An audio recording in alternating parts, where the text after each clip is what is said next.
love to live in a world where we protect nature simply for what it is. But in practice, we are bound to use the tools of capitalism to make it happen. I believe that in a global capitalistic world, we need to talk about nature in terms of economic returns and competitive advantage. It may be ethically questionable, but in my view, it could be the only way.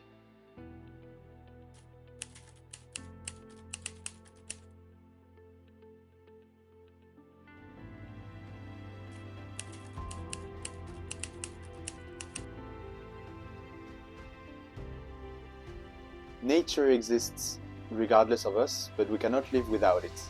We need to prove its services even more in a language that people understand, meaning money.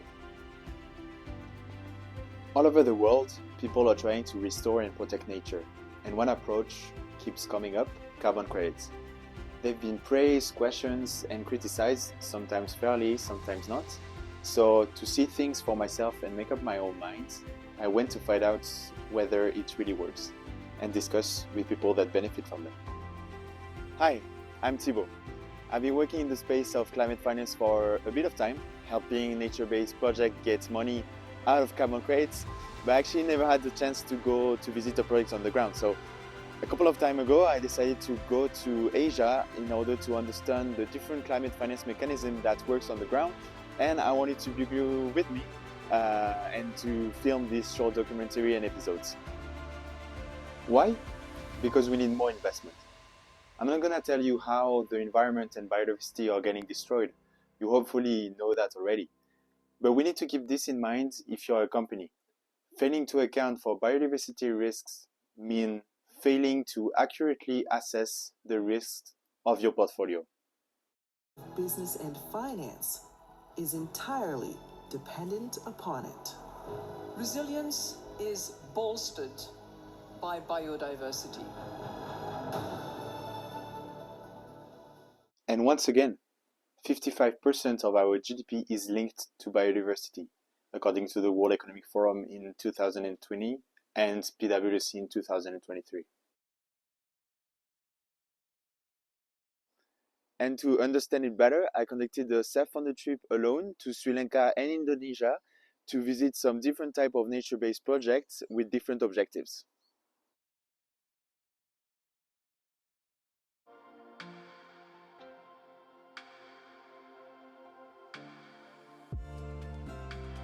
I had the chance of visiting different type of projects, coral transportation sites or coral conservation with teams working on the water, then terrestrial forests, going through coffee plantations with farmers, then also visiting some different mangrove programs such as in Chilau in Sri Lanka or West Java in Indonesia. So it could be some conservation or some regeneration conservation programs. And then came the agroforestry project and the visit of different biochar factories in Java. So it was a mix of everything, a mix of really beautiful and amazing projects, all in different regions. What are the goals of this trip? First, being self-convinced of the impact of climate finance on the ground.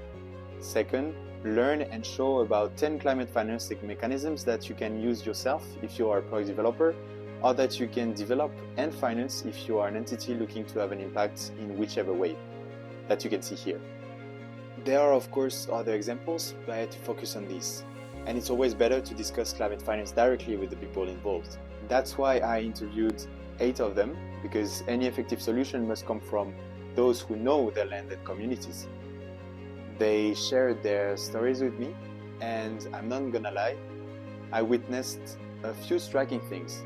Places where CSR funds ended up directly in the chief's pockets, instances of corruption, and projects where carbon numbers were so overambitious they felt really unreal. Sometimes with companies fully aware actually. Of course, these cases exist, but there are also other types of funding that are having a real impact, and I was also doubtful, but now I want to prove it to you. And I know that there are so many professionals that are actively working in the space to overcome those obstacles. Why Indonesia and Sri Lanka? Well, first, because those countries are amazing culture-wise, people-wise, but also biodiversity-wise, and the potential is huge for ecosystem regeneration. With all the NGO and product developer I went with, it was just amazing.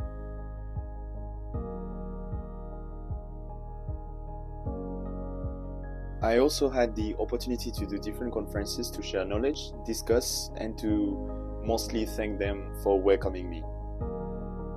I also went there because of all the threats these countries are facing. Take Indonesia, for example. As you can see on the Global Forest Watch website, from 2001 to 2024, Indonesia lost 32 million hectares of tree cover, equivalent to 20% of the 2000 tree cover area. And it's linked to different factors, including fires. Indeed, from the same date, so 2001 to 2024, Indonesia lost almost 3 million hectares of tree cover from fires and 29 million hectares from all the drivers of loss, 30% of all tree cover loss for 2016, for instance. And you can see many of those fires on your way to visit some projects. And it's the same story in many countries around the world. To protect forests from deforestation, restore them after wildfires, bring back mangroves after tsunamis, or help local communities avoid selling their land to mining or palm oil company by practicing agroforestry, you need money. And as we will see, the money can come from different sources of funding. But is it enough, given what needs to be done and the reality of the funding? You can probably guess, but not really.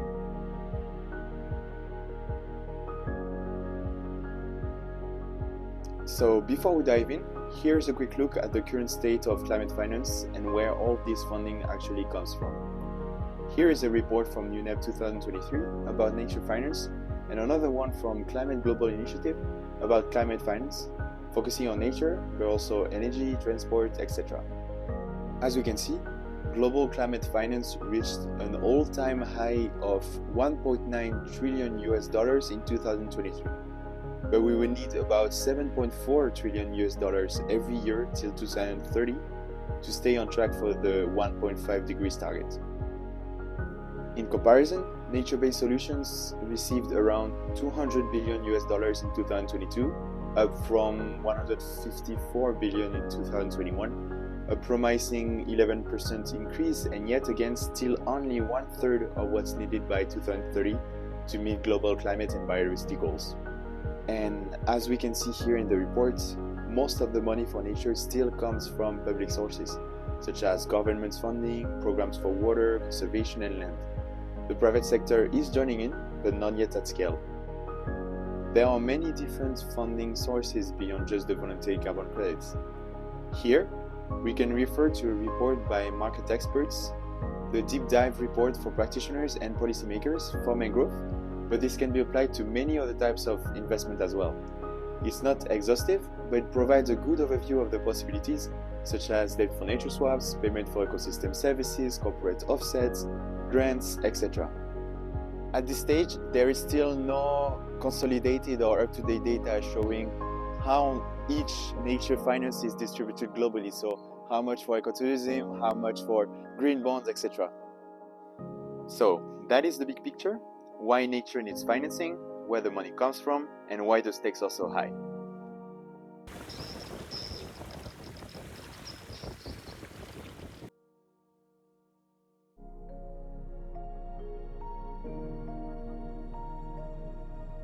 That is of course a super important question, and we're gonna dive first into understanding the costs related to the project to justify all the money that is needed, and then we're gonna get into the revenues.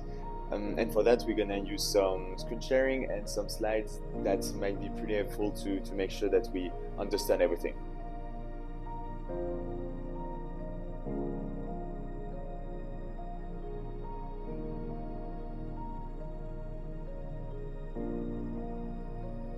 Nature-based projects take time and massive amount of data, as we can see here in this project costing tool available online.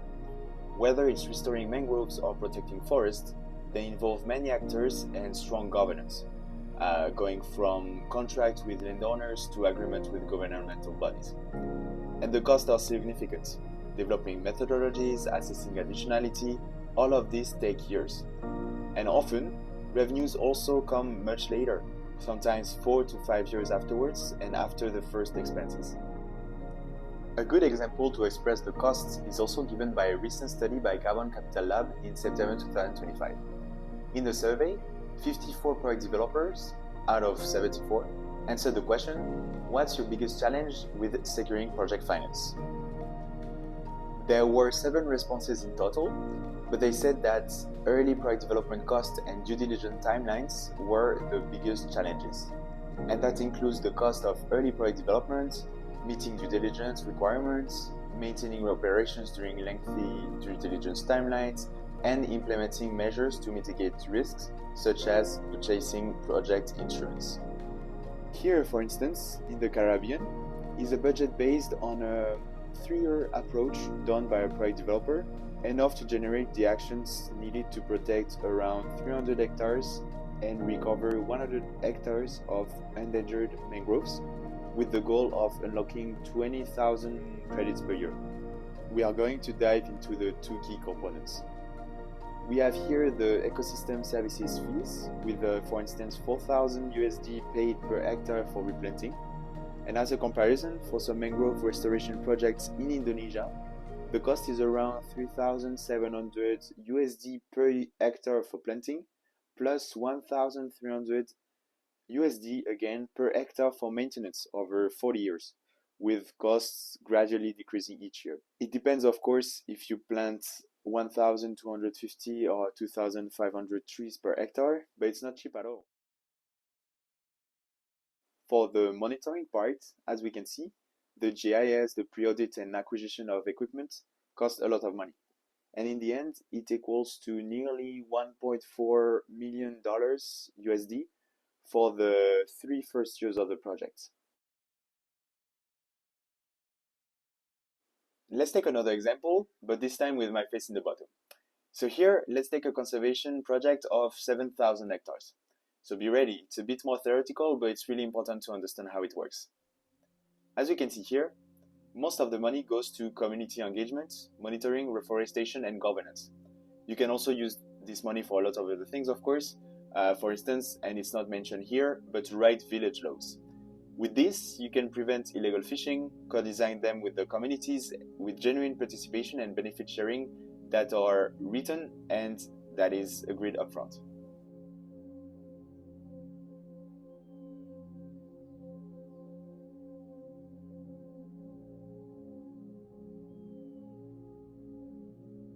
So the total budget for this project is around $3.26 million then, with the different examples of costs shown in this graph.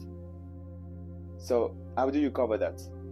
Option 1, if a project relies only on a few revenue sources, like grants or CSR funding, which are usually one-off payments or short-term, it will never cover the full cost over 25 years. That's what we call a non-viable project, and that's the case for many nature-based initiatives today, unfortunately. But there is also another second option that shows some mechanisms available to project developers. Of course, not all projects can combine everything, and you have other types of mechanisms that don't have the same proportion in all the revenues. But the key thing to understand here is that building financial viability through diversification is really key.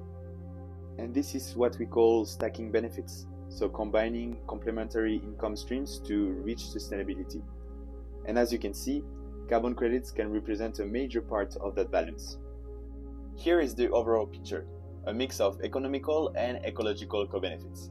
So roughly 58% of the total value can come from external revenues, as we can see here, and about 26% can come from internal activities. So then the real challenge is to generate those benefits early enough to keep people engaged on the ground. You can see it even better here, and don't hesitate to pause if you want to take a closer look. So with this, you understand why many NGOs and project developers need to secure early stage funding through grants, CSR funding, or philanthropy to make sure this project can actually even start. Because there are many people involved in implementing a project at the beginning, and you of course have to pay all of them. Here are some type of positions with 50 people for 9 mangroves and terrestrial projects. And it's even more urgent to get the money fast, since those projects take time to build. For example, for carbon credit projects, it can take up to 7 years before you finally start receiving revenue. So you better prepare yourself before when you are a product developer, sometimes with bringing your own capital. From what I've seen, there are different ways to start your nature-based projects. However, it's important to keep in mind all of the different other climate finance mechanisms before getting started. There are, of course, a lot of different ones, but I tried to gather them here. If we look back at our 25-year scheme, revenues evolve over time. So, in an ideal example of project, as we can see here, large investments are required in the early years, gradually stabilizing later thanks to carbon credits, agriculture, or other nature-based income streams. It's leading us to the plan of this documentary, where we will treat each of those challenges and each of those climate finance mechanisms one by one. So first, as a project developer, you need to kickstart the project and unlock initial funding through grants, philanthropy, CSR contributions, or sometimes your own capital. Next, you work on ensuring both internal and external economic viability by developing sustainable income streams such as cash crops, agroforestry, ecotourism, or if you want, and if it's possible, carbon or biodiversity credits. And on top of that, you need to check at the same time what's happening in your country about different type of payments such as payment for ecosystem services, day for nature swaps, or DFIs.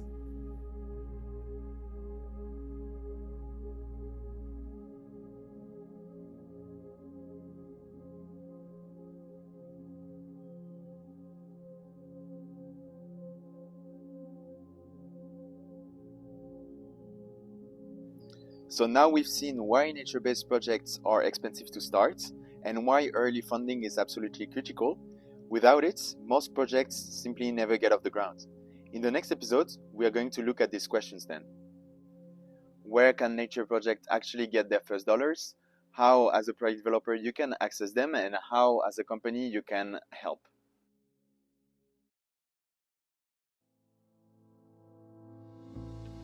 So, to make sure that we understand all of this financing well, I went to see how to solve the first challenge, kickstart and unlock initial funding, and it brought me straight away to Sri Lanka in some big and beautiful mangroves.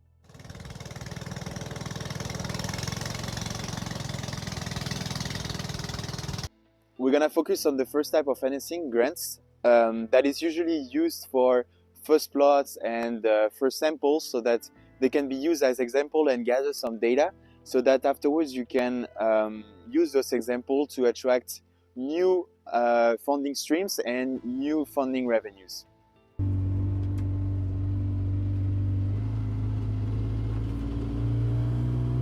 I'm not going to focus on how those grants are working, but focus more on the different characteristics that are useful to keep in mind coming directly from project developers. For instance, first, how many funding grants do you apply to when you are developing your projects?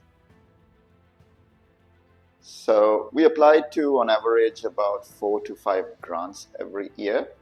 These range from small kind of research grants to larger grants that look integrate research into wider management of ecosystems, marine protected areas, and supporting sustainable life.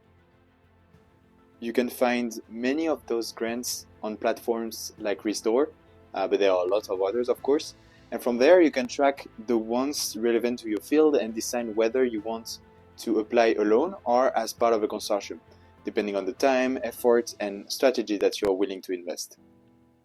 For instance, I met a product developer in Sri Lanka that was getting 1.3 million USD of grants, with 40 to 45% that was going for the staff and the rest was going for livelihoods and the different community development programs. But how long does it take to apply for a grant actually? The time and effort really also depends on the grant. The smaller research grants usually definitely maximum 1 month to put together, sometimes even a couple of weeks. Some of these are fairly small grants. The larger grants, we often tend to work with partners because they involve aspects of work like sustainable livelihoods, which are outside of our core technical expertise. So these usually take a little bit more time to bring parties together. These proposals also are quite large, so these can take up to 2 to 3 months. Another challenge is eligibility. Because some project developers are legally based in different countries, for instance Sri Lanka, they are not always allowed to apply to global funding calls on their own. So they form partnerships, sometimes with entities in Singapore, India, or China, or Europe, to gain access to those opportunities. But the competition can be intense for those grant calls. For EU-funded grant, for instance, you can have more than 300 applicants, and only about 17 actually get selected for the second round, with only a few taken in the end. And these proposals are massive. 75-page documents, for instance, covering everything from ocean conservation to poverty to disability. Each one often requires starting almost from scratch. And to show some real-world impact of grants, here are 2 projects. One that I visited and where you can find how the mangroves could get restored from 2012 to 2024. So it was 500 hectares in total in South Sulawesi, in Indonesia.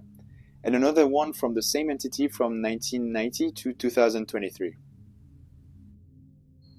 For those 2 mangrove restoration projects with the mangroves that have been cut in order to build fishing ponds, they work largely thanks to grants, but also to CSR funding, so corporate social responsibility support.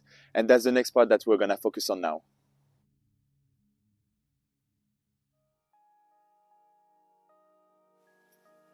Corporate CSR funding often reflects a mix of different motivations.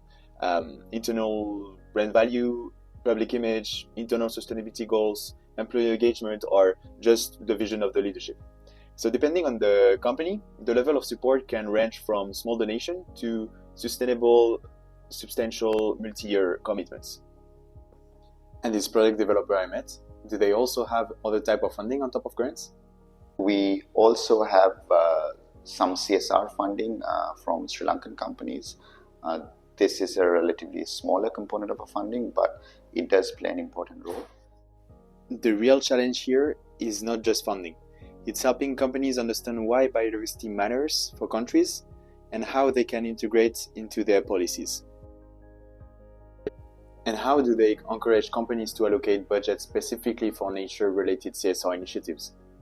So basically what we do is to make private sector interested in why biodiversity is so important for a country like Sri Lanka, and also to integrate that into their programs and strategies. It's merely not corporate social responsibility or philanthropy, but our main aim is to integrate biodiversity into corporate strategies and policies. It has to be, but there can be some misconception about CSR funding. The way it's done, how the money is sent when it's in another country, for instance. Because in a project I went to, the largest amount of money came from the CSR budget of a large company. It looked perfect at first. The project itself was beautiful when I went, with ecotourism, local communities really involved, but I learned later that part of the money ended up directly in the village chief's pocket. The leader of the fishery committee admitted it to me, but the people on the ground had no idea how much the donor had actually given. The chief of village handled the purchase of the seedlings by himself, but how much money did he keep in his pocket, we will never know. So, to avoid that, the implementer that provides a more sustainable help than only sending money once now transfer funds straight to a group leader's bank account, who then will distribute it within the community. So some project developers also send the compensation 3 times. So the first one is 40% paid upfront before planting, then 40% released once planting is completed and verified through MRV or GPS data, and then 20% paid after the monitoring phase. Another possibility is no cash at all. Only equipment and goods, so fertilizer, seeds, and a bit of bank transfer, but only to cover compensation. Another misconception that we can see often is the number of trees. So it's not about the numbers of trees that are planted, so this is just marketing. But what is important is the survival rate of the trees, how diverse they are, and also the long-term regeneration of the plot and not only the short term of it. You didn't plant this amount of trees. Better saying, you contributed to the restoration of this plot with this amount of trees. The mortality rate might be high anyway, and your project can also be a full monoculture. So 1,000 trees planted doesn't equal 1,000 trees surviving. That's what I saw in the south of Sulawesi with Blue Forest, where part of the funding came from a CSR contribution. It wasn't massive, but it made a difference, helping sustain local employment, maintenance, and awareness campaigns. And it was on top of philanthropy funding that represented most of the money received, and that's actually going to be the next part that we will cover.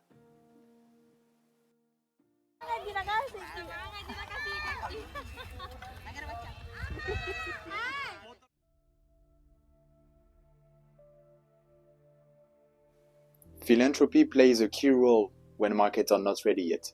These are funds driven by trust and sometimes with long-term vision. For instance, for Good Forest Indonesia, how did they find their first donor and how would they describe their relationship? Our first carbon partner is a German company with a strong commitment to climate actions and social impact. The relationship began over a decade ago when our management first approached them long before the project actually started. Their initial support helped fund a small demonstration plot. And today, they are funding our first carbon project through which we've already planted over 400 hectares with around 200 farmers involved in the past 3 years, and the area continues to grow. But if you want to do philanthropy the right way, it's not that easy, because for an early stage project, or actually any kind of project, money alone doesn't make the project work, but trust does.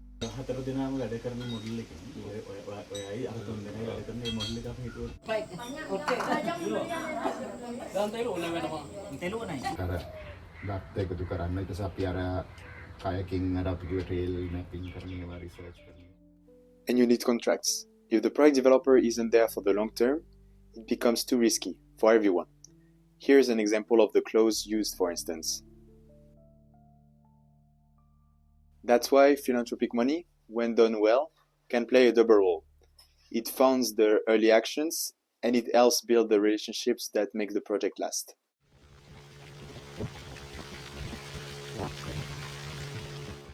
But still, relying on philanthropy or CSR funding or any other type of short-term funding is fragile. I've seen project developers that had everything ready, villages on board, contract signed, but as soon as their first donor pulled out, so to not say the USAID in January 2025, after the new US president came in power, everything was stopped. Months later, they were still waiting for new money support and people were not paid. That's a reality for many projects depending only on donations. As a reminder, 86% of the NBS projects are relying on public money, including philanthropy. So, philanthropy matters, but it should be the beginning of one type of philanthropy that is sustainable and that leads to real lasting economic models, which is something that, of course, most of the project developers I talk to know about. And also looking at funding sustainability rather than just grants and short-term injections of funding to address long-term issues, I think is critically important to achieve the outcomes that we are focused on. But just a note of caution also here, a recent study by Carbon Capital Lab in September 2025 shows that philanthropic and grant funding remains scarce. Only 9% of projects surveyed rely on it as a primary funding source, and as stated in this episode, almost exclusively at very early stages, pre-PDD. So this type of funding seems to be mostly for developers who have never issued carbon credits. So, to make the project self-sustaining, you need to bring in revenue-generating activities like cash crops or agroforestry, and that's what we will see next.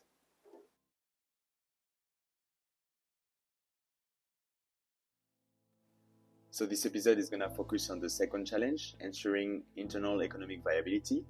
And first, we're going to dive into cash crops and sustainable livelihoods.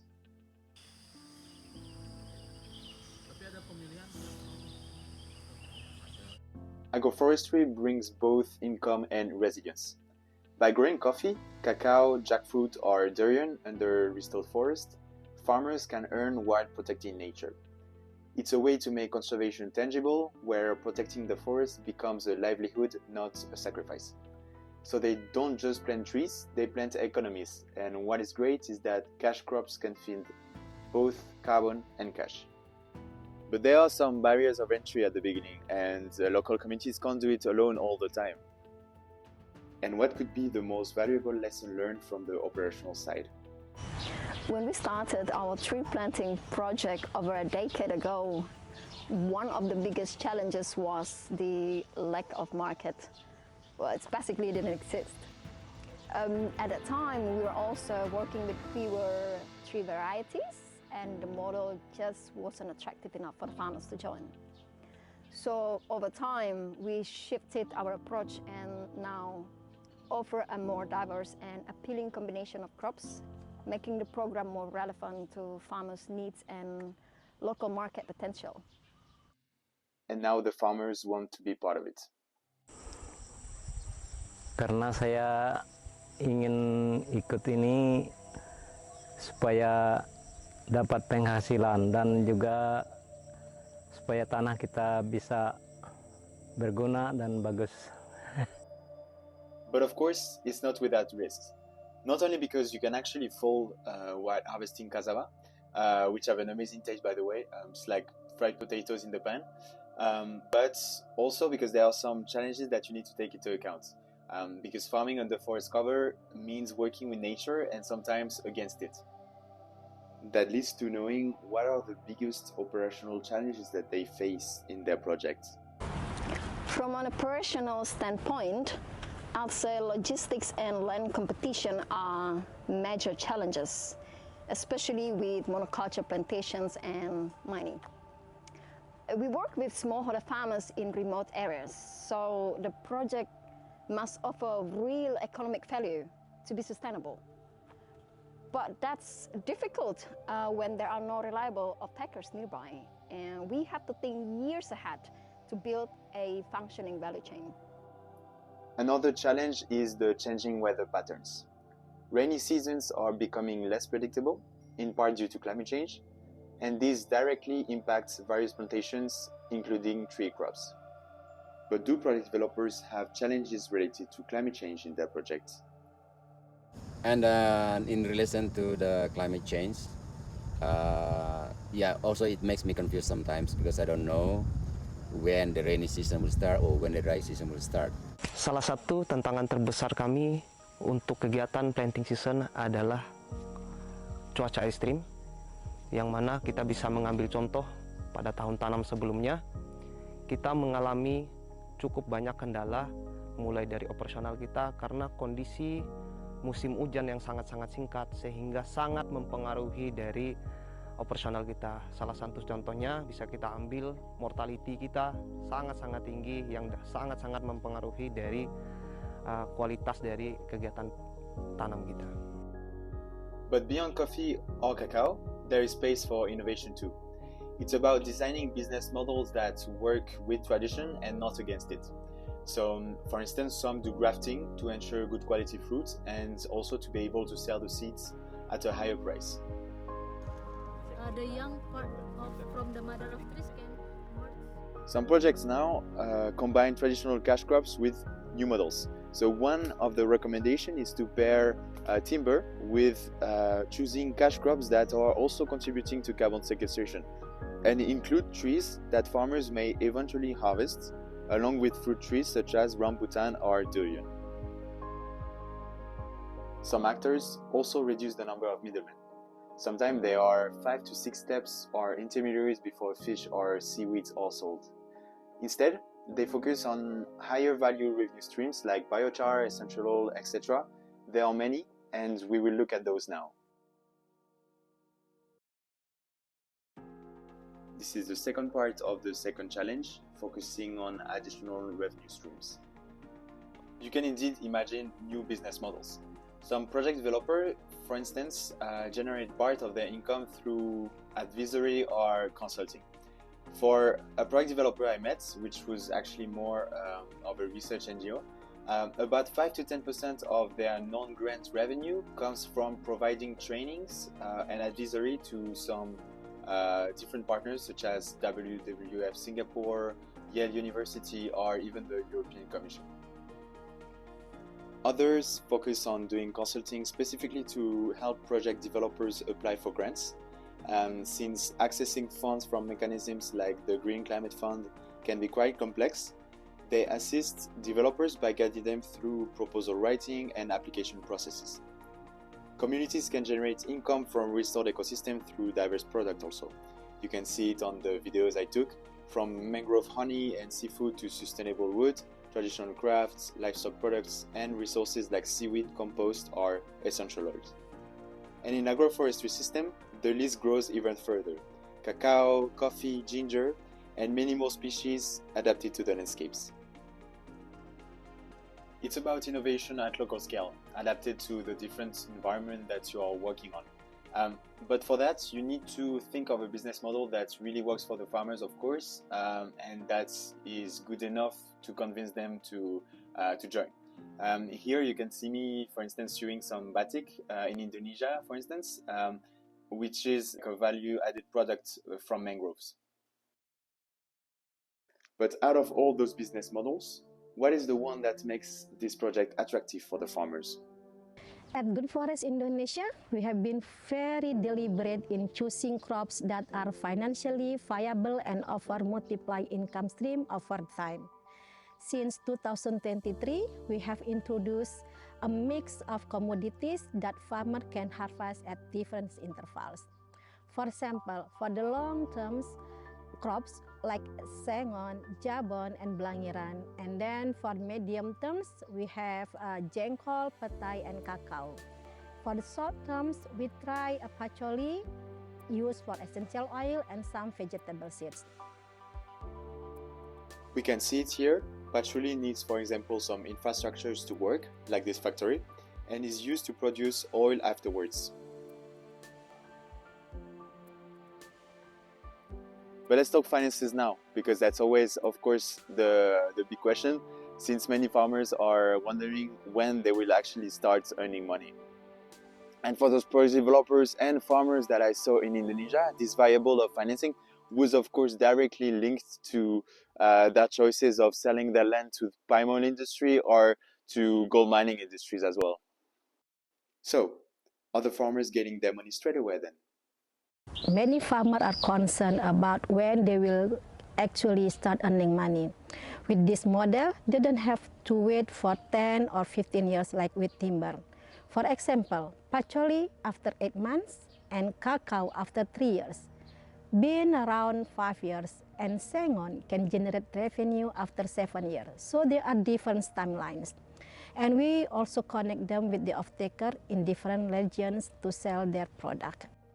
But it doesn't work all the time. I also saw some local communities that turn into palm oil because it pays now and it pays fast. So there is a real economic dilemma between short-term economical revenues and long-term nature protection.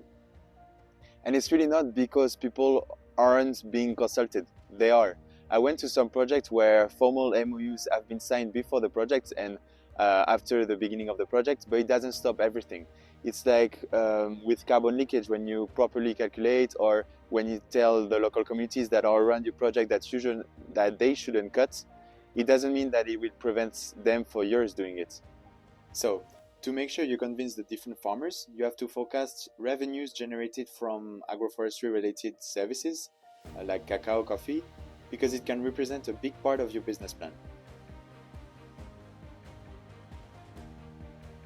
But how do product developers forecast revenues generated from agroforestry related activities then? We take 5 steps to forecast the revenue of agroforestry. First step is to identify revenue generating components. The step 2 is to estimate yield volume. We calculate the total yield volume by multiplying the crop production per hectares with total land area for each commodities. Step 3 is to forecast the market price using historical data, future markets, or conservative baseline. Step 4 is sensitivity analysis. This analysis accounts volatility, price, and climate impact. Step 5 is supply chain analysis to see the opportunities to identify how the market price and the stronger bargain position of the farmer. And what's amazing is that this kind of system keeps the project sustainable, even if external funding stops, and for a lot of projects for this kind. For instance, a mangrove project in South Sulawesi had crab and shrimp aquaculture, but seaweed was the main product, harvested monthly and sold through local intermediaries to Korea and Vietnam. Then, in what way do project developers model empower local communities beyond farming? Later on, after we're gone, or with our guidance, they're gonna try to either buy the equipment or make their own carbonizer, the kiln to make the biochar. And after that, after we're gone, hopefully they could make their own biochar. Try to produce our own coffee, and then of course this will create a job opportunity for the locals. Yeah, and we will try to buy some coffee from other farmers in Tanah Toraja, with of course with good price. Yeah, because I'm a farmer, so I can feel what they feel. Yeah, and hopefully that's this way. I mean, these activities again can continue supporting this project. Yeah, that's the dream. And that's really the beauty of it. The impact doesn't stop when the project does. It keeps living thanks to project developers and thanks to the farmers and the tools that they have learned to use. And that's exactly what companies are trying to measure, the long-term value.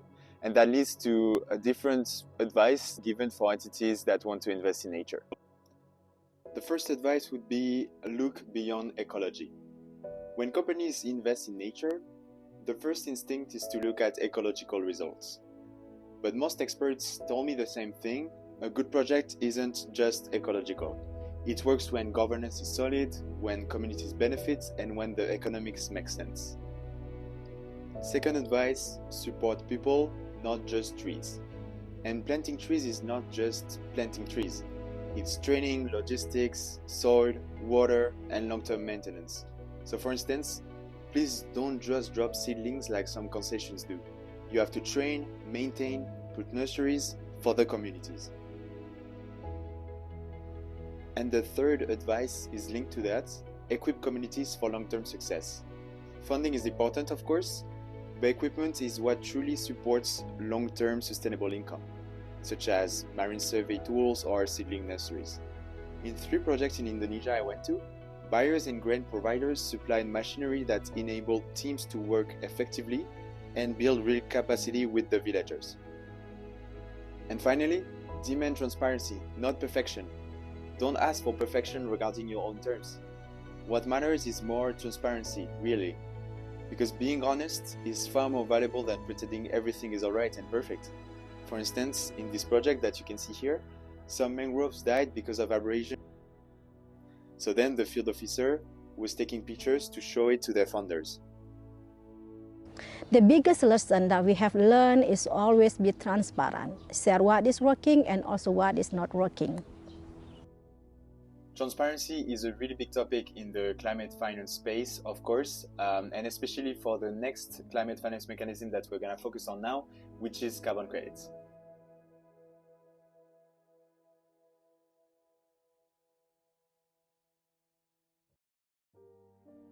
Transparency is a really big topic in the climate finance space, of course, and especially for the next climate finance mechanism that we're going to focus on now, which is carbon credits.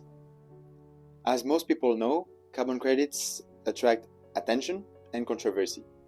But beyond the headlines, I wanted to focus on the projects that work because I'm convinced that when done well, they can create real impacts when done transparently and locally. This part is not about explaining how carbon credits are working, because there are plenty of videos that are already doing this pretty well. But let's say it's a tool that can be used on top of all the others that have been mentioned. Some argue the hard truth is that carbon credits are the only scalable financing mechanism. This can be discussed, but what is sure is that around the world you have some projects that are really highly qualitative, and I will share right now some humble lessons that I learned from them and from the field. So, in this section, I will focus on three parts. First, I will focus on what type of carbon credit financing schemes can be applied. Then I will focus on how do you attract more funding when you are a product developer and when you are a buyer, what you should look at when you look at carbon credits, and rather on a macro level or on an operational standpoint. And then finally, I'll share some of the challenges that have been raised from carbon product developers that I met on the ground, along with the ways to address them, and especially some potential actions at the governmental level, taking into account the study case of Sri Lanka. What we need to keep in mind is that not all carbon credits are created equal, and the real challenge is ensuring integrity, that the carbon saved or stored is real, additional, and permanent, while following the highest voluntary standards that are constantly evolving. So, how should you structure your carbon credit scheme? Well, as you can see here, you have several options, going from spot purchase, ex-ante forward contracts, carbon offtake agreements, carbon-backed loans, or via fund, SPV, equity investment, project financing. But of course, it depends on the scale of your project, the type of project that you want to finance, but also the time and effort that you want to put into the deal and to write the contract and all. And we're gonna actually look at one of those instruments right now. For instance, forward contracts. How do they work, and why do they offer greater security for investors? So this is where an investor would provide us with the capital early on at the start of the project in return for the delivery of future credits, whether that's carbon credits, biodiversity credits, and we securitize that, or we secure that payment by taking insurance from Western countries who provide innovative insurance products for the carbon market as well. Having said this type of scheme, how do you attract rapidly more funding when you're a product developer, and what should you look at as a buyer? On a higher scale, here are some advice. My advice to other project developers on raising capital would be twofold. Firstly, look at larger scale ambitious projects, because in my experience negotiating with investors, especially outside of Sri Lanka, outside of South Asia, is that they're looking for large scale investments. It's the same legal fees, the same paperwork that needs to happen. So in my experience, it's best if you could look at projects anywhere from 5 to 10 million upwards to really excite an investor. The second element I will touch on is really interviewing your investors. So what happens is during negotiations oftentimes, and that is the case where investors will try and get the best deal and oftentimes try and undercut or undermine the project developer, especially if you're in a country like Sri Lanka or South Asia, where they understand the costs of implementing projects are low, salaries are low compared to other countries. So they will try and undercut you. But my advice to you is to interview your investors, clearly state what your expectations are, especially in terms of benefit sharing, where a lot of the money would stay in Sri Lanka. That has to be made upfront, because there are investors, there are trading houses internationally that would try and take most of the benefits for themselves and try and sell it for a higher price later on. To prevent that from happening, you must be upfront about what it is you're looking for, how it is you want to share the revenue, and you have to interview your investors.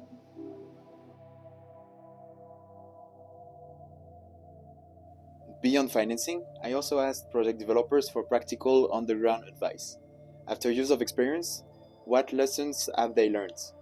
What would they recommend to someone starting an NBS project? The project developer must demonstrate a strong ability to ensure the growth progressive of carbon credit until the project's duration, and demonstrate the ability to show diversified revenue streams from sustainable agricultures, livelihoods, or fisheries that are integrated and with guaranteed markets that ensure the stable price or potentially rising the commodity price. On top of that, if grants, philanthropy, CSR funding fall short, project developers should focus, if they can, of course, on a mixed type of project, meaning with avoidance, REDD+ projects, improve forest management, or afforestation, reforestation, and revegetation, meaning ARR. Why? Because it can spread carbon credit revenues over the project lifespan, as we can see here in this report. And to make sure that the projects really reach high integrity level, the other advice is actually a really capital one. What would be the last advice that you would give to a project developer? Demonstrating a robust MRV system to deliver credible, transparent, and very viable results. Yes, it's true. The MRV is also key for the projects, and it's going to become way more efficient year after years. But you have to choose your DMRV carefully, of course. One project developer told me, for instance, that going from sampling method to census monitoring method, which takes more time, more effort, had an impact on his DMRV result by 20%, so it was improved by 20%. Sometimes they are also unsure about whether to use non-destructive or destructive methods. After 8-12 years, carbon sequestration slows as tree growth declines, and the carbon is then distributed throughout the entire tree system, including leader, soil, and below-ground biomass, not just the above-ground biomass. That's why a destructive method becomes necessary at that stage. So you can either outsource your DMRV or keep it in-house, or you can do both. So several project developers I met explained that although many DMRV solutions are available, they found that some of the tools that they use didn't provide accurate datasets for their specific context. They work well at larger scales, but for a highly localized context, the GIS team preferred to use their own DMRV and then to use the outsourced DMRV on top to compare. For example, land cover classification in Papua can be challenging because mangrove trees can have a structure that, if not properly processed, can be misidentified by satellite system as palm oil plantations. But it can also be really accurate. We can see it here on some footage from the European Space Agency, showing mangroves dying off after a dam was implemented from 2018 to 2021. And once the project is running, census monitoring can really be a more accurate possibility, but of course it really depends on the capacity of the project developers and also on the specific conditions that are on the ground. But when I talked to some field officers that were on the ground, they told me they really prefer planting rather than monitoring because it can be tedious and it can be exhausting under the heat, and especially counting trees one by one when you do census monitoring can be pretty tiring. So, would you recommend single tree monitoring to other project developers then? It requires a big upfront investment, and whether it's worth it, it really depends on your project size. And from there, I asked Don what would be his last advice that he would give to another project developer.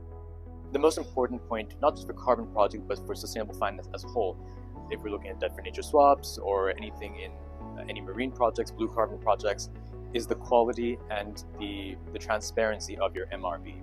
Because if you are to monitor and verify your emissions reductions or your positive project outcomes, it is possible for you to sell your credits or your outcomes for a much higher price. Because what that does is it builds investor confidence in the final product. Investors know, people who buy these credits know, that there is an underlying project behind your credit, and they're willing to pay premium above other projects, above other markets to purchase these credits. That's true, and gathering reliable data on the ground is key because it feeds into the DMRV reporting for all stakeholders.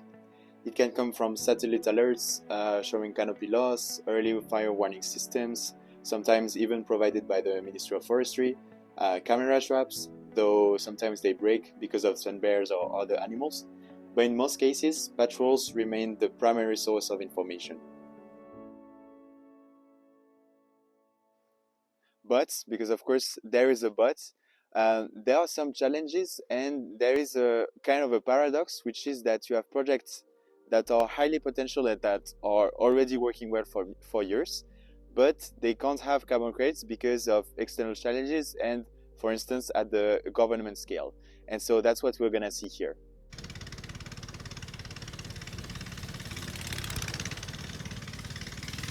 Governments may be unaware, untrained, or face language barriers that complicate understanding. Governments don't always make clear decisions about which carbon credits can be sold. Some governments could launch large-scale restoration programs but fail to properly monitor them. For example, they could aim to rehabilitate tens of thousands of hectares and offer compensation to local communities, but those communities could take advantage of it by claiming payments for existing mangroves or even double counting areas without actually planting anything. That's what could have been seen in one country I went to, for instance. Another key external dynamic can be land governance that remain often unclear, with contracts up to 10 years only, for instance, and contracts are sometimes not fully secured. As a result, certifiers may be unable to validate the different projects. And the last key external dynamic was highlighted by an auditor. She told me something that I found pretty interesting about the idea that there aren't actually that many qualified lead auditors out there in the Asian region where she's working. Even though many are going through training, it's still not enough for her. She said, we need more human resources to carry out these audits properly.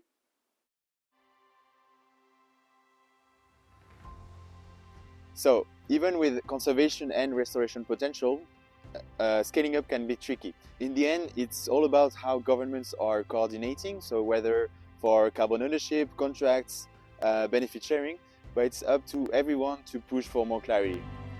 If we take a government, for instance, what actions can it take to help protect its natural environment?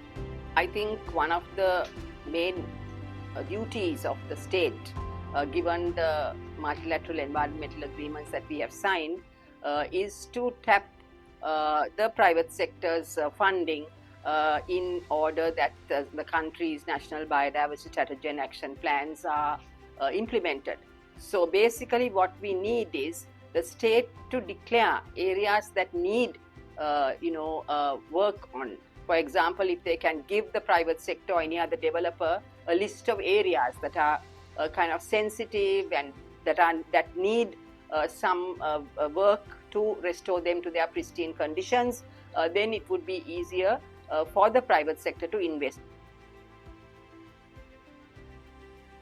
And that is really important for the future, to find solutions for benefit sharing so that more smallholder farmers join restoration and conservation initiatives, such as this representative of village that I met in Indonesia in Borneo.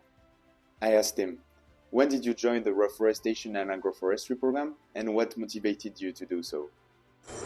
Nama saya Yatir Sabu, pekerjaan sekretaris desa, alamat Desa Sumurmas.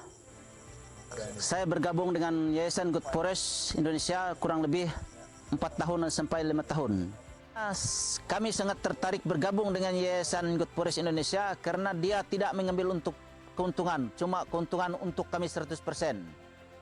Harapan kami masyarakat Desa Sumurmas, jangan sampai Good Forest putus di jalan membina kami, bahkan sampai berhasil, sampai anak cucu kami ikut menikmatinya. He is right. One memory that truly stayed with me was the welcome to this project actually. The young girls of the village perform a traditional dance just for our visit that you can see here.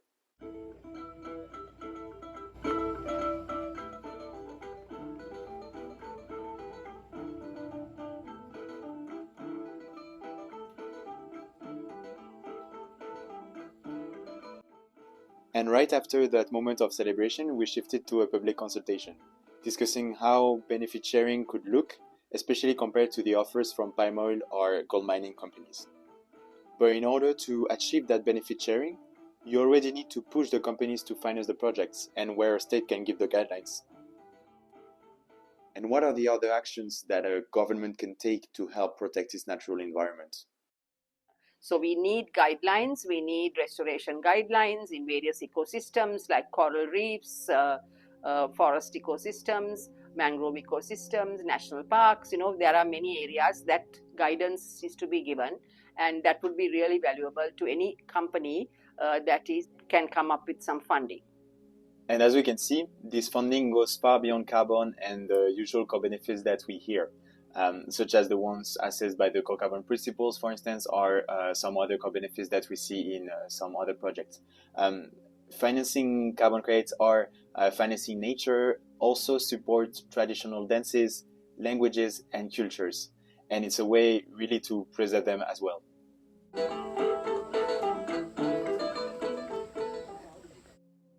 There is still so much more to say about carbon credits, of course, but I wanted to keep it short to really share only what I learned from the field.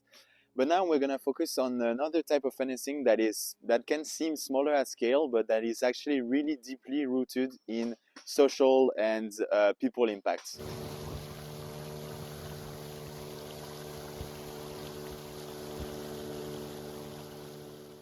Those two types of financing are some that you may know pretty well: ecotourism and volunteering-based income.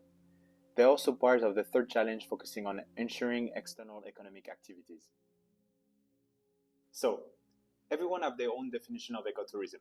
Some say that it doesn't exist and is unreachable, but I disagree.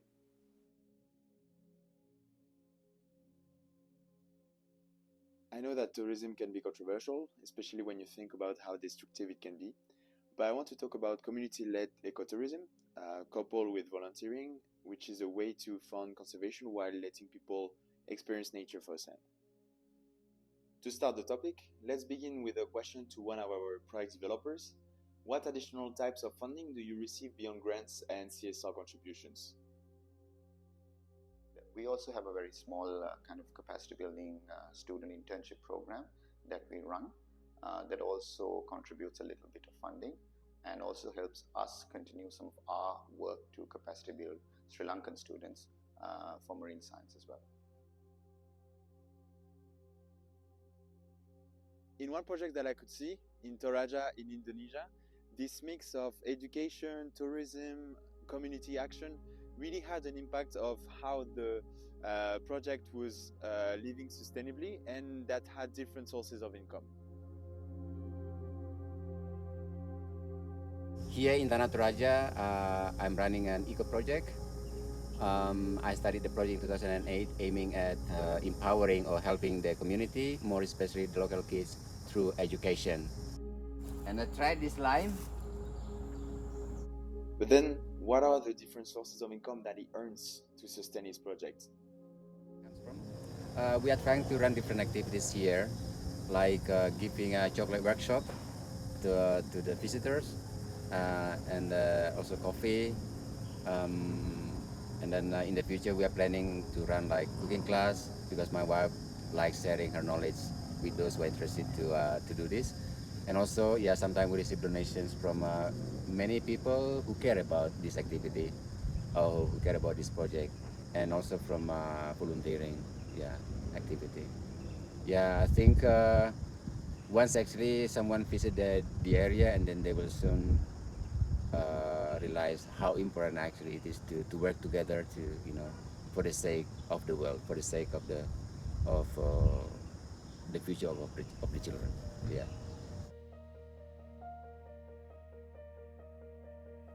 What Didier also told me were the indirect effects. It keeps young people engaged, creates local employment, and encourages communities to value and protect their ecosystems.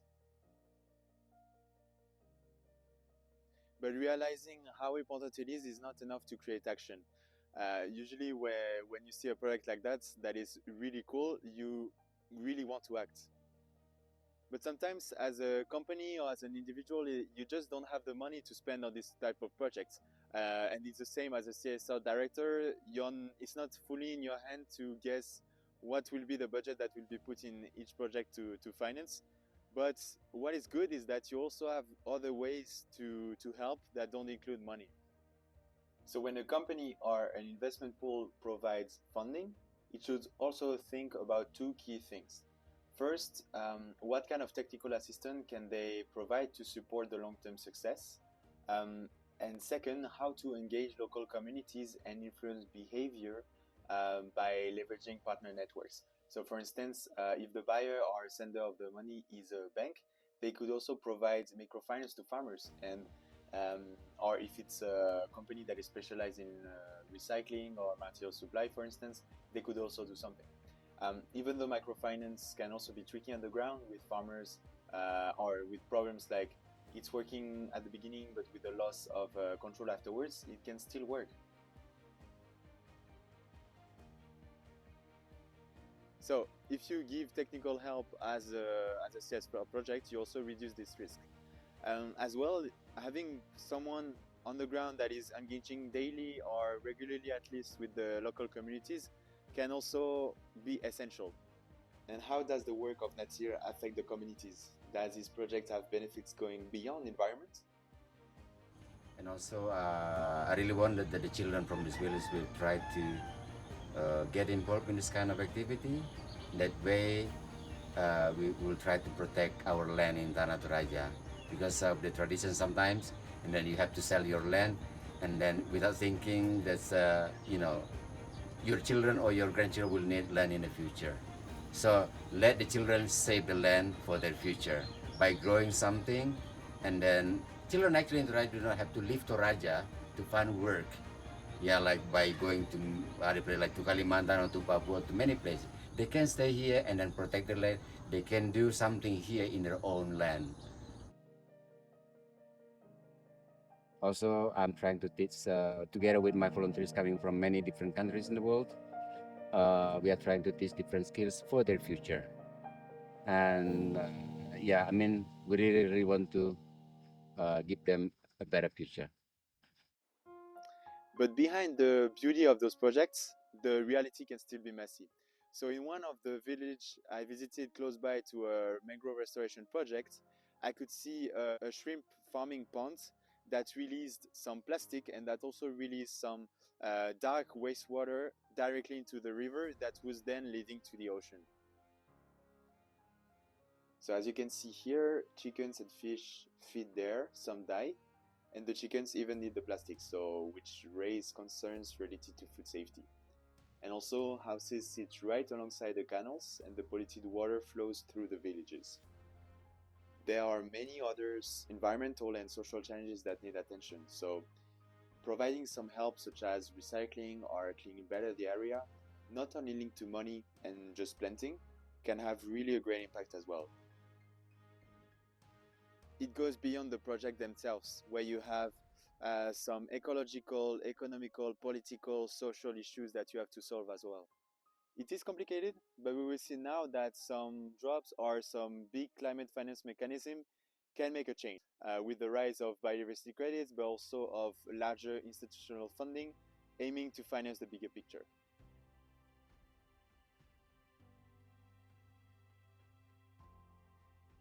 So, beyond the nature finance mechanisms seen earlier, new markets are emerging, like biodiversity or plastic credits.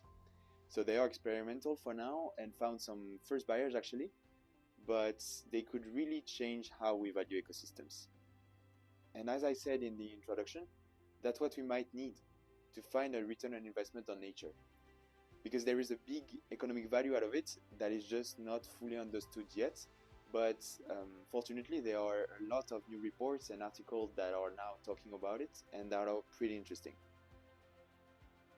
And to dive deeper, I asked one project developer that used to work at the IUCN, is there an economic valuation associated with nature?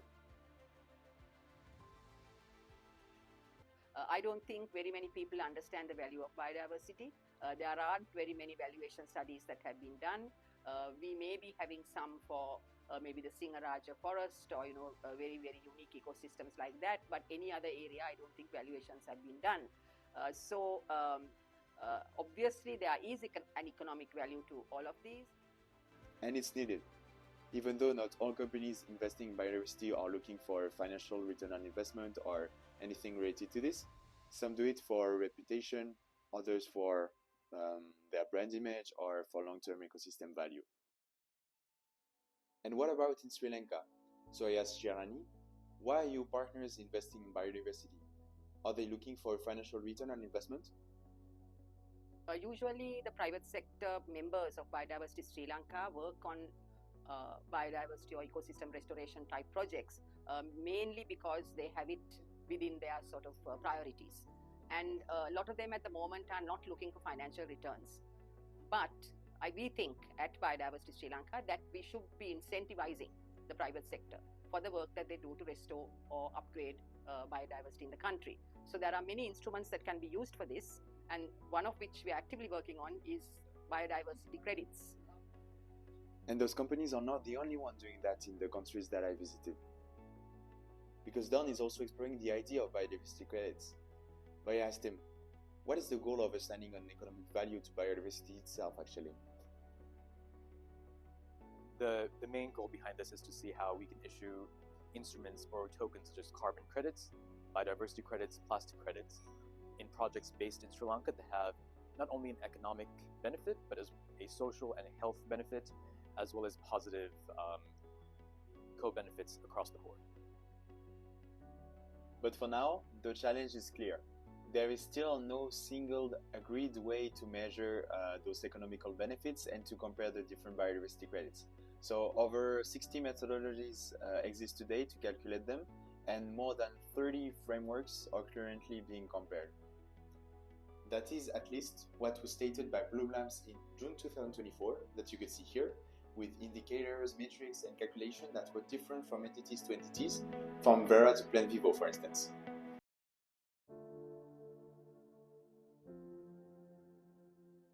In this episode, we're going to cover the last challenge, secure large-scale financing. Firstly, by introducing several sustainable finance instruments.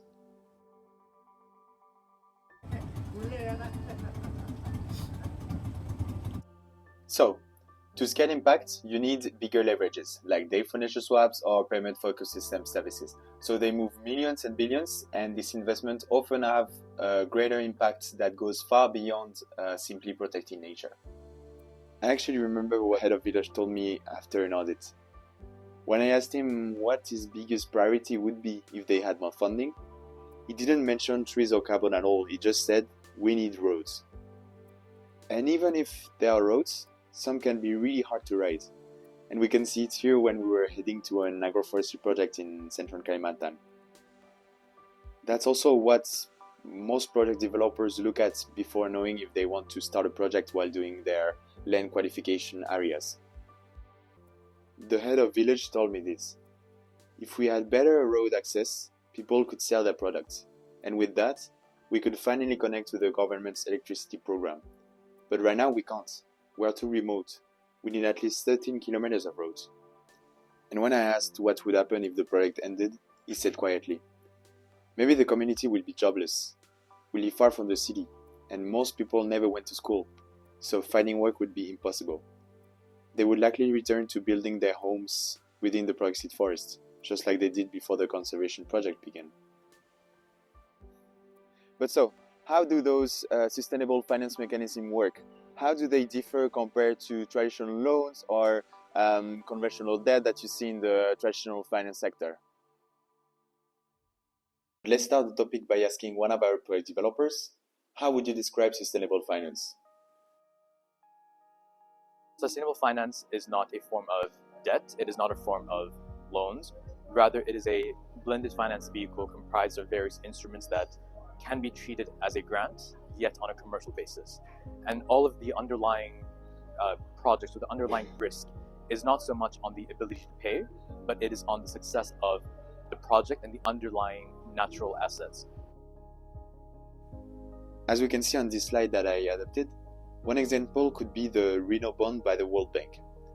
The outcome there were based on the amount of rhinoceros that will come back.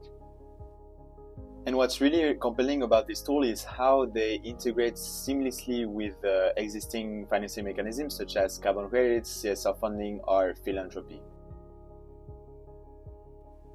A good example of the mix of those funding mechanisms is this one. A recent Carbon Capital Lab study from September 2025, based on 74 nature-based project developers, showed that among the 25 developers using carbon offtake agreements, 85% also relied on debt financing. But keep in mind, of course, this sample is not representative of all projects globally. And let's ask one of our project developers, for instance. So Don is doing carbon credits, but which sustainable finance instruments is he considering for his project in Sri Lanka? Other forms of financing, once we have an investor on board, we could even potentially look at raising grant capital, because again, there's a strong social element to everything that we do. It is not only reducing greenhouse gas emissions. So once we have investment on board through a prepayment model, it is possible to raise debt at very concessional rates. It is possible to raise grant financing. It is possible to have an equity investment stake.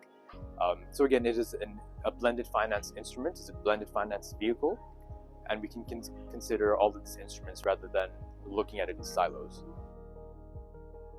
So yes, as Don said, you have different blended finance tools, funds, and a lot of different actors that are involved in this market, as you can see here on this scheme.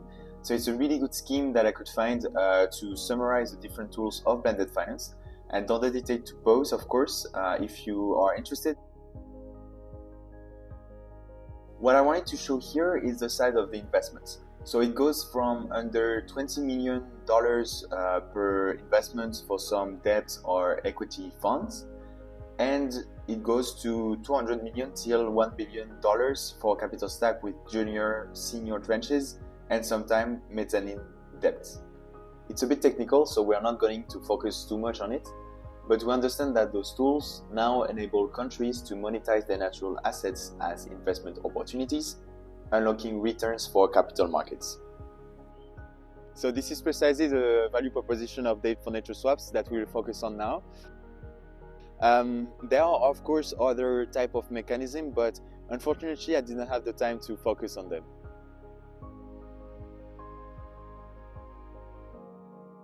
So, to define it simply, a debt for nature swap is a financial mechanism where a portion of a country's foreign debt is restructured in exchange for commitment to conservation or to fund sustainable development projects. This approach allows countries to reduce debt burdens while directing resources toward protecting ecosystems, biodiversity, and climate resilience. As you can see here, this kind of mechanism often takes the shape of a long-term conservation trust fund, basically a structure designed to channel the money to local stakeholders and protect the designated areas. But to make it easier to understand, here is a real example. A date for nature swap signed in January 2025 in Indonesia to protect its coral reefs. In this deal, the US government, so USG here, forgave $30.5 million of Indonesia's debt. And in exchange, Indonesia committed $35 million from its national budget into a conservation trust fund to protect coral reefs. NGOs added an extra $4.5 million, not to increase the fund, but to cover technical work, monitoring, and governance. So together, this package mobilizes nearly $40 million for nature, but through separate financial streams, and USAID helps structures the entire transactions. This is a pretty good example of the use of this mechanism, and I'll quote a legal advisor with Conservation International who worked on the last Indonesian deal for that, explaining that debt for nature swaps were specifically designed to break the cycle of debt strains, contributing to environmental degradation. They are not magical, of course. They can also cause risks if terms are unfavorable or externally controlled, but debt for nature swaps can also preserve sovereignty if they are structured pretty equitably. And let's focus on one country now, Sri Lanka. Did they assign a monetary value to its natural capital assets? Sri Lanka has not yet put a monetary value on its natural assets. And should we do that, should we embark on that goal, we will be able to leverage, securitize our natural assets without selling our land, without selling any physical space here. Above all, this tool encourages countries to reflect on their natural assets and on their financial standing, even though debt restructure shouldn't be the sole focus of such swaps. There are already cases that happened in the past, as we could see in Indonesia, but there are also way more. And to understand why, I asked an economist focusing on sustainable finance if he had any thoughts on how the info-nature swaps can be a tool for countries to value their natural capital. Seychelles, Belize, Barbados, Ecuador, Gabon, El Salvador, Bahamas, so on. And in all of these cases, what was clear was that they was recognizing that they need to value natural capital. This, even though we call these debt for nature swaps, structuring wasn't the only criteria. It wasn't necessarily the primary motivation. It also was to unlock new sources of financing for conservation, for missions, for adaptation, and so on. So interesting because it means that this instrument is being used not just to resolve debt challenges, to help countries that might be in debt distress and one element in that the process, but rather it is being used to free up resources for nature.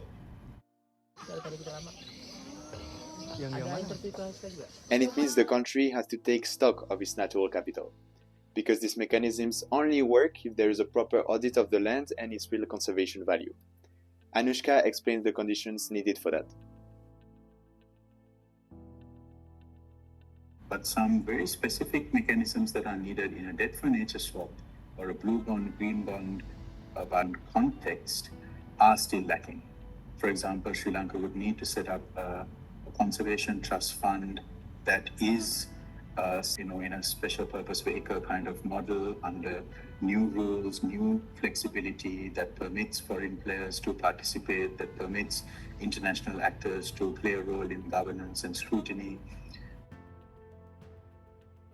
Sri Lanka will also have to have some baseline measures and baseline indicators for the nature outcomes it wants to commit to, and then also be okay with a regular follow-up to see whether those nature outcomes are being met, because that's what we have asked for with our debt for nature swap.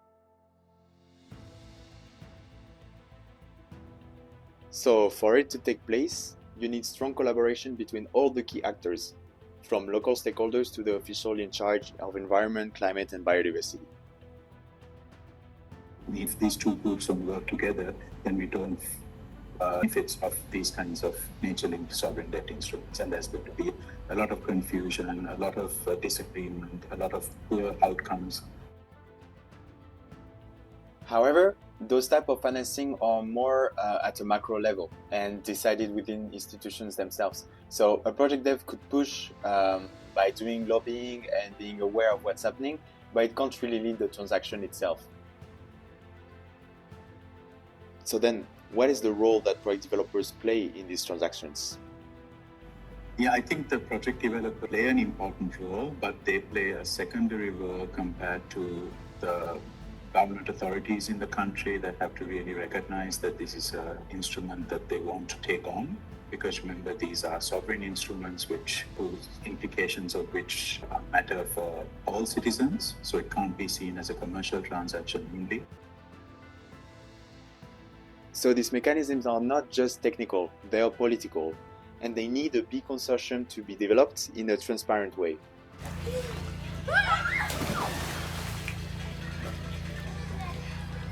I think the project developer deserves a transparent and credible mechanism supplied by the government in order for them to actually come in and play in this space.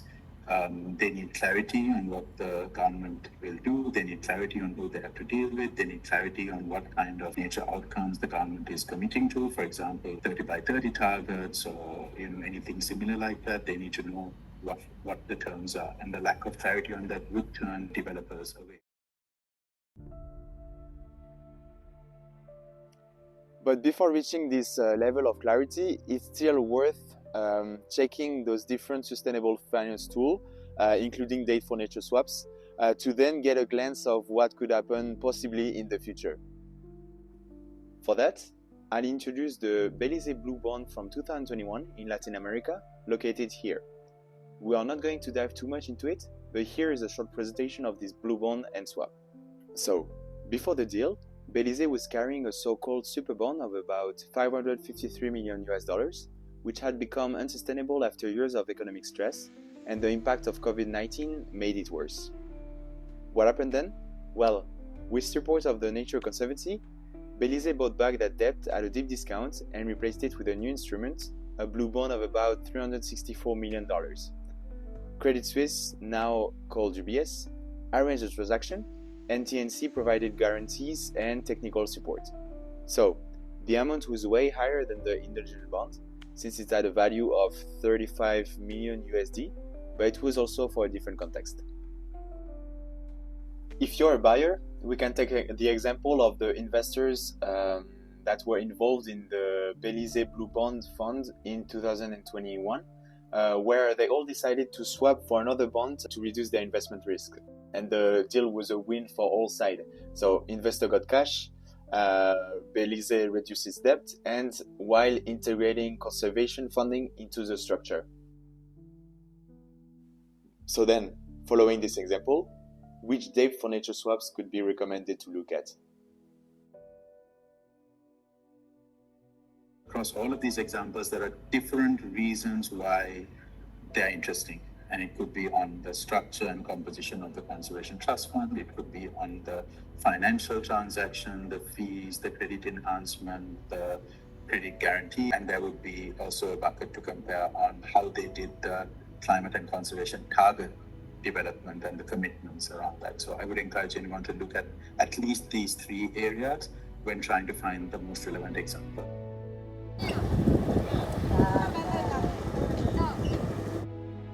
So, date for nature swaps can't be applied for every cases and aren't a magic fix.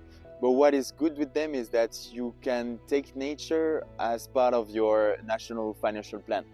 And it's really a shift in the mindset of from seeing conservation as a cost to seeing it as an asset. Still, these instruments stay mostly at the macro level, led by governments, banks, and international institutions. The project developers I met are usually eager for this type of innovations. That's actually why they were open to inviting me in the first place, for instance. And because if we can offer them new ways to finance their work, we absolutely should.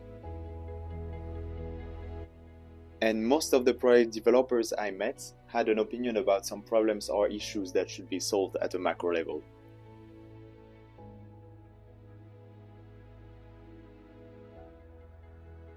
So, in this episode, we explored how date for nature swaps work, what they can unlock, and why they depend so heavily on transparency, national readiness, and strong collaboration between institutions, project developers, and governments. So, these mechanisms are not perfect, and they are not a solution for every country, but they show how nature can finally be treated as an asset in financial planning, not just as a cost or as a conservation burden. In the next episode, we will take a few steps back on the different lessons and key lessons that I learned from this whole journey. And then we will look at what matters when you are starting your own project or when you want to finance nature.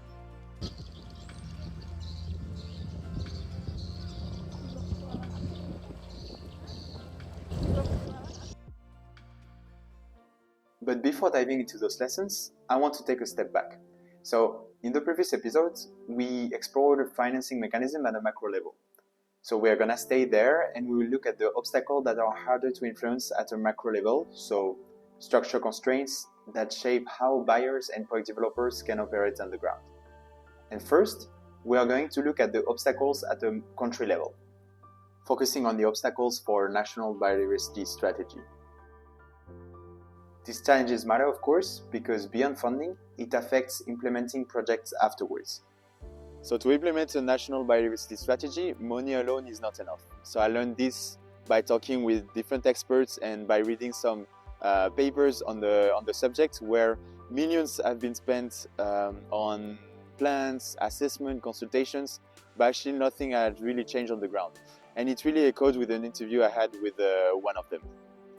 In this interview, I asked, is there enough money? And what changes at the national level would most influence the way you approach conservation? Funding is definitely an issue in a place like Sri Lanka, but we also need certain other changes, structural process changes in how we do management, responsibilities, looking at opportunities to work together with local communities to empower them, collaborative and co-management. I think looking at kind of a fundamental shift from a top-down conservation approach to a more inclusive conservation approach, and also looking at funding sustainability rather than just grants and short-term injections of funding to address long-term issues, I think is critically important to achieve the outcomes that we are focused on. So this led me to identify 5 key obstacles to implementing national nature strategies that help explain why many biodiversity action plans never move beyond paper. So the first one, unwillingness to change. Institutions often resist reforms, especially when it challenges existing structures or expose inefficiencies. The second one would be institutional rivalries. So in conservation, ego can be as damaging as deforestation. So government departments sometimes reject external help simply because accepting it would mean admitting failure. The third one, misallocated or fragmented funding. So sometimes money is spent, but not always in the right place, or sometimes it's even lost in between overlapping projects or administrative layers. I could see it, for instance, where some purchase of equipments really didn't make sense compared to the reality of what was needed in the projects. The fourth obstacle is lack of capacity and finding the right partners, because finding partners with both technical and community experience can be pretty rare. And the fifth and last obstacle is high transaction costs. So I couldn't really experience it myself, but some people told me that in some projects, in some cases, a pretty high percentages of the budget goes to administration, so to consultant, reporting, or paperwork, before any tree is planted or before any ecosystem is restored.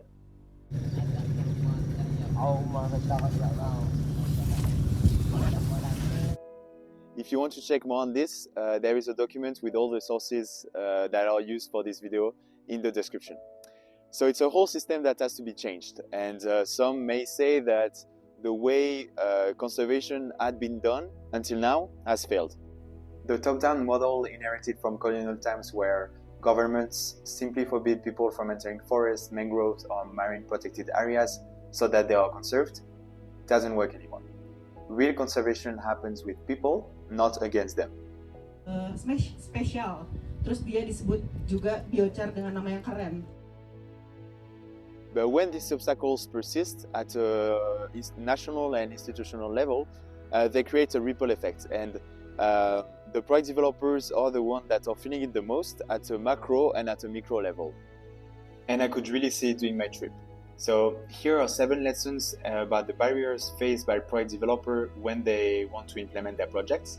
And also a disclaimer here, if you don't agree with some of them, don't hesitate to share it with us in the comments. The idea here is, of course, like to share a part of my analysis and to all learn from each other. First barrier, land tenure and long-term contract limitations. For instance, 10 years leasing contract versus 30-40 years required. I'm saying that because even when projects have community agreements and contracts, the duration of those may be too short for long-term certification if you want to emit carbon credits, for instance. The second barrier would be low awareness and knowledge gaps between entities like buyers, rating agencies, DMRV, and with people on the ground. So understanding of mechanisms like carbon, biodiversity, or plastic credits remain low. Many stakeholders still don't know how to value or integrate them properly or even know about them. If we take carbon markets, for instance, it's a whole job, even though institutions or voluntary organizations are trying to make it easier, as we can see on this scheme, like the Integrity Council for the Voluntary Carbon Market, for instance. The third barrier would be slow institutional processes. So governments may sign MRAs or framework agreements, but implementation can take time. For instance, Indonesia signed MRAs with Gold Standard in May or in September 2025 with Vera, but the implementation isn't or wasn't fully ready. Setting everything up takes time, and even if it's signed, things weren't moving as fast. It's an important milestone for carbon certification, of course, but like many frameworks, implementation can take time as procedures and responsibilities are clarified, building the registries, etc. So in Indonesia, for instance, several projects have been put on hold despite progress on the ground. But there are also other obstacles, more day-to-day, that can hamper a lot the access to financing. At the micro level, the fourth barrier that I would say is social and institutional management. So I heard many project developers telling me the hardest part isn't nature disturbances, it's people.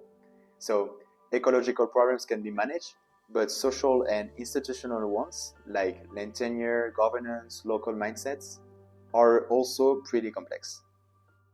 For instance, make sure to have the right governance. That's why every agreement needs to be signed and needs to be crystal clear. Who owns what, who benefits, and how. Even something as simple as keeping copies of MOUs in the village office is important. And why you need to make sure of that? Because you can have institutional mismatches to get the authorizations. Projects must sign with the right ministries. For mangroves, that's usually fisheries, irrigation, or forestry, or sometimes the Ministry of Villages, but it's not always the case everywhere, and the wrong signature can delay a project or hamper certifications. The barrier number 6 would be donors' disconnection with the local realities. And it's just a matter of understanding what people really need. So you can't tell fishers, okay, so you can't freeze your fish, we'll give you fridges, and expect that then it answers all of their problems and claim your impact as a funder. Of course, it's not that easy. Giving machines don't solve the problems all the time. And even more since the solutions must come from the people, not be imposed on them. External actors should provide support, finance, and technical assistance, not just the machines or the seeds for planting.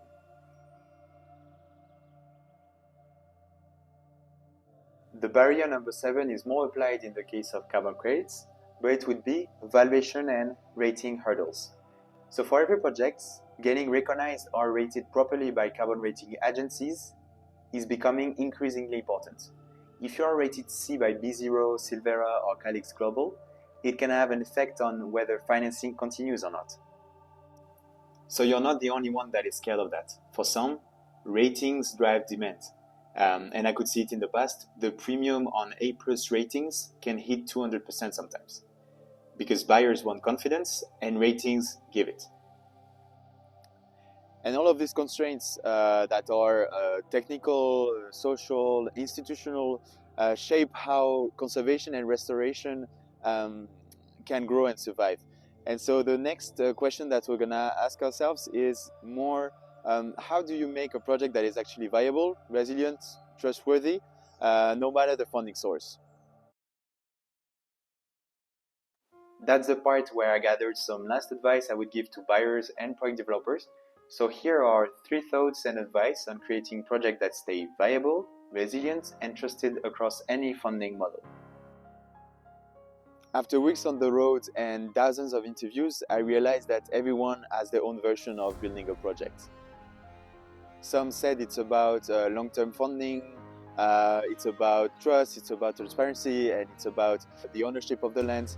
Of course, it's a mix of everything, and there is no single formula. But every project has to find its balance between ambition, their own people, of course, and money. Here is what many project developers shared. First advice, and we heard it already in the last episode, but diversify the revenues.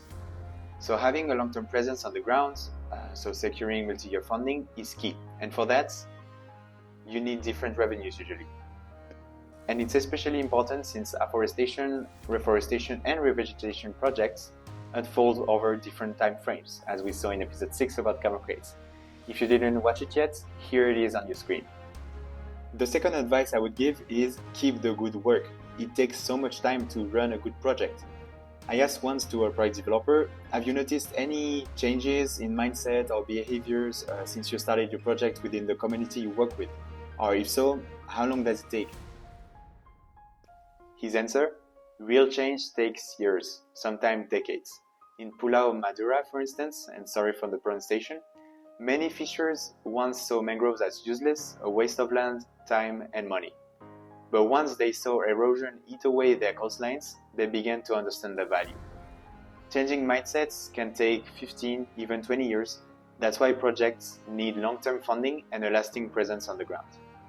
So, capacity building, that's super important. The third tip would be 2 ideas to fight corruption, and for that I'll use an example. For instance, a project developer told me a story where, at first, some local representative in the village he works in were asking for a personal cut of the CSR funding. So instead of confronting them directly, here is what he did. So first, he created safe space where people can speak up. So basically, anonymous whistleblower channels that makes it easier to report without any fear, like to report any issues. And the second thing that he did was redesigning the benefit sharing system so that everyone in the community could benefit equally.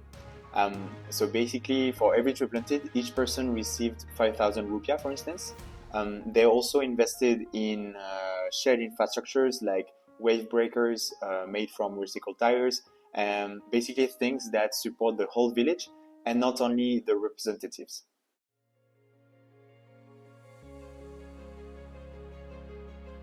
And here are the messages that I would like to share with buyers and investors. Mana ada ikan di situ lempang. First message, always check where and to whom the money is going to. So some project developers showed that giving funds directly to village chief isn't always ideal. It often works better to give money through a trusted local NGO, a project lead, or directly to community members, as long as everyone knows the exact amount. And always sign also a clear MOU with both the village leader and the relevant authorities.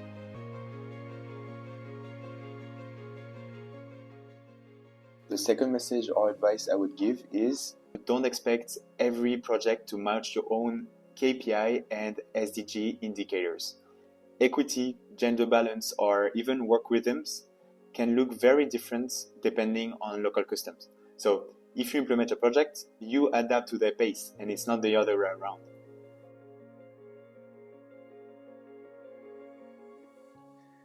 So these were the lessons that I learned from this whole journey.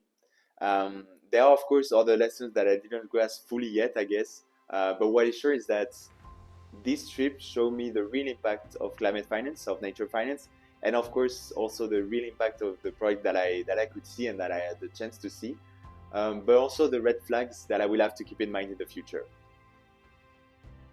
What some field coordinators told me is that it's impossible to say one place is successful. So you can measure progress on certain indicators for some SDGs, for instance, but it's never fully holistic or linear. That's why it's kind of hard to work in this field, to be honest. But what is amazing is that things are changing. One project developer told me that 10 years ago, everyone worked in silos. He told me that today, all the people he met, and that I met as well, NGOs, scientists, farmers, government officers, share knowledge and help each other move forward. And maybe that's one of the biggest progress we've made. And I hope this series reflects that, thanks to all those people I interviewed. Jadi, pesan terakhir dari saya, mari kita tanam pohon. Terima kasih. Yes, but as we saw, we need more than that. Nature-based solutions need all of us, and if you want them to scale, we need to structure them better. This series doesn't pretend to have all the answers about those challenges. It probably raises more questions than it solves.